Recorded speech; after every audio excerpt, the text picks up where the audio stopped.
Erev Tov Rabotai, we are continuing with our Mishna Yomi, Masechet Shekalim. We are up to Perek Hey, Mishna Aleph. Today's Mishnayot should be Leilun Nishmat, Neria ben Svetlana Aranbayev, and Eliyahu ben Burcha Israelov, Menuchatam Began Eden, Amen. This Mishnah lists 15 tasks that were overseen by administrators in the temple, as well as the names of those administrators. Now, although many different people were appointed to these positions over the course of history, the Mishnah names the most righteous person to have filled each role. The administrators listed here did not all live at the same time, the Rav tells us. Now, these officials had other people who worked under them, as the Rambam explains in Erechot Klei HaMikdash, chapter 7, Halakha 2. The Mishnah begins, Elu hen ha-memunin shayu b'mikdash. These are the appointed ones, the administrators who were in charge of various tasks in the temple. Yohanan ben Pinchas ala chotamot. Yohanan ben Pinchas was responsible for providing the tokens that people would use to obtain nisachim offerings. Achia and nisachim.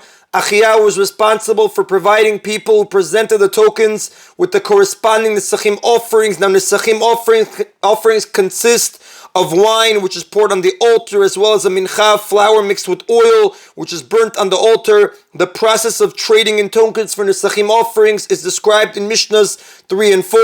Matitya ben Shmuel ala piyasot. Matitya ben Shmuel was responsible for the lotteries that determined which of the Kohanim would perform the various parts of the temple service. Now, these lotteries decided which Kohen did which temple service that day. Matitya ben Shmuel oversaw the lotteries.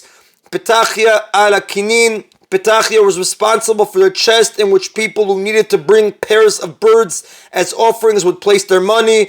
Every day he would note how much money had been placed in the chest and then make sure that the corresponding number of birds were offered before the day was done. Now, a Zav and Zava and a woman who has given birth must each bring a pair of birds as an offering. However, they did not have to provide these birds themselves. Instead, they would bring enough money to pay for the birds and place the money in a specially marked chest. This official had to be an exceptional Talmid Chacham in order to resolve the many uncertainties that would arise in connection with these birds.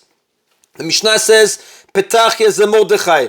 Petachia is actually Mordechai who helped save the Jews during the time of Purim. Now, evidently, Mordechai moved to Eretz Yisrael and was appointed to this role in the second temple soon after it was rebuilt, as the commentaries point out. Lama nikra shmo Petachia. Why then was he called by the name Petachia, which comes from the Hebrew word Petach, open, she'apotech bidvarim v'dorshan v'yodeh shiv'im lashon, because he would open the words people spoke and explain them, meaning he could understand what people meant to say even if they did not say it clearly, and he also knew all 70 languages. Now, the languages spoken by the original 70 nations, which are listed in Sefer Bereshit chapter 10, that's the languages we're referring to. All other languages spoken in the world are based on these 70 languages. Petachia's skill with languages was helpful in his role in the temple because people would come from all over the world to bring offerings. When they would explain what type of offerings they were bringing, Petachia could understand them even if they did not explain themselves clearly. Ben Achia al Chole Me'aim. Ben Achia was responsible for treating Kohanim who suffered from intestinal problems. Now, the Kohanim who served in the temple often developed intestinal illnesses because they ate large amounts of meat from the offerings and could not drink wine, which helps with digestion since it's forbidden for Kohanim to drink wine in the temple. In addition, they had to walk barefoot on the cold stone temple floor, which made them weak. Therefore, there was a need for a regular doctor in the temple to recommend appropriate medications to the Kohanim who required treatment. Nechunya chofer shichin. Nechunya would dig ditches, meaning he was responsible for digging cisterns where water could collect so that people who traveled to the temple for Pesach, Shavuot, and Sukkot would have water to drink. Givini karoz. Givini was the announcer who, when it was time to begin the morning service, would announce, "Arise, Kohanim, to your service." Ben Gever al Ne'ilat Sharim. Ben Gever was responsible for the locking of the temple courtyard gates in the evening and for unlocking them in the morning. Ben Bevai al Pakia. Ben Bevai was responsible for the whip, meaning he would walk through the temple each night to make sure that none of the guards had fallen asleep and use his whip to wake up anyone who had. Ben Arza al Tzimtzal. Ben Arza was responsible for sounding the, I believe it's cymbals, which indicated to the Levim that they should begin playing their instruments. Now the Levim would play instruments and sing while the wine that was part of the daily Tamid offering as well as part of the other communal offerings was poured on the altar, as the Rambam explains in the Chut Klei HaMikdash chapter 3 Halakha 2. Hugras ben Levi al-Ashir, Hugras the Levi was responsible for directing the singing of the Levim, indicating to them when the song should begin and end. He would also select the Levim who would participate in the singing and teach them the music. Bet Garmu al Maaseh Lechem HaPanim, the family of the house of Garmu was responsible for the production of the Panim bread. 12 loaves of Panim bread were placed on the table, the Shulchan, in the sanctuary every Shabbat.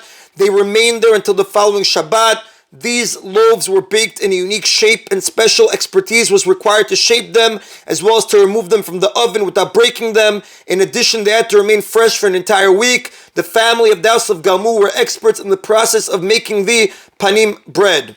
Bet Avtinas al Maaseh Ktoret, the family of the house of Avtinas was responsible for the production of the incense. Now the incense, which was burned on the golden altar every morning and every afternoon, was a compound of several ground spices. The family of the house of Avtinas were experts in the process of grinding and mixing the spices. In addition, a special kind of grass was added to the incense. The effect of this grass was to make the smoke of the burning incense rise in a straight column instead of spreading in every direction. The identity of this grass was known by tradition only to the family of the house of Avtinas. For this reason, they were placed in charge of preparing the incense. Elazar al Parochet, Elazar was responsible for the 13 curtains that hung at various entrances in the temple and would replace them when they wore out.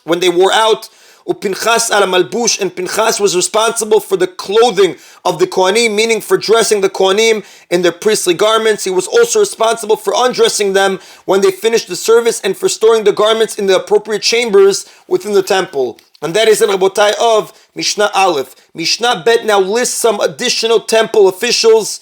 And Pochatin Mishlosha Gizbarin, we may not have less than 3 treasurers who are in charge of the temple finances. Among other things, they were in charge of spending temple funds and arranging the valuation and redemption of objects that were donated to the temple.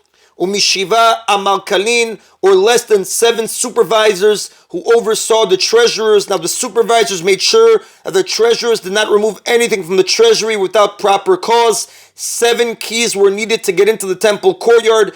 Each of the supervisors was in possession of one of those keys. When the treasurers wished to enter the courtyard in order to reach the chambers where the temple funds were stored, they were allowed to do so only if all the supervisors gathered with their keys and let them in. Now, although the Mishnah does not mention them, there were also 2 general overseers who were in charge of the supervisors. In all, the Rav says, the temple treasury was managed by 5 levels of authority. The Kohen Gadol, the deputy Kohen Gadol, 2 general overseers, 7 supervisors, and 3 treasurers. Then osin srara l'tzibur b'mamon pachot mishnayim. And we may not appoint less than 2 people to a position of financial authority over the public, meaning when a position involves the authority to spend temple funds, it may not be held by an individual, but must be shared by at least 2 people. Now, this law is not limited to the temple. Any position that involves the power to raise money from the public, such as control of a charity fund that can tax the community, must be shared by at least 2 people, as the Rambam writes in Erchot Matanot Aniyim, chapter 9, Halakha 5. Except for Ben Achia, who was responsible for treating Kohanim who suffered from intestinal problems, and Elazar, who was responsible for the curtains, because despite the fact that their positions required them to raise and spend temple money, Ben Achia spent temple funds to buy medicine for the Kohanim, and then Elazar bought wool and linen for the curtains. A majority of the public accepted that these officials could serve on their own. Some of the other officials named in the previous Mishnah also controlled temple funds. However, each of those officials had another unnamed official who shared the position with him. Only Ben Achia and Elazar served completely on their own because the public accepted them. And that is an Abu Tayyib, today's Mishna Yomi. Baruch Adonai Leolam. Amen v'amen.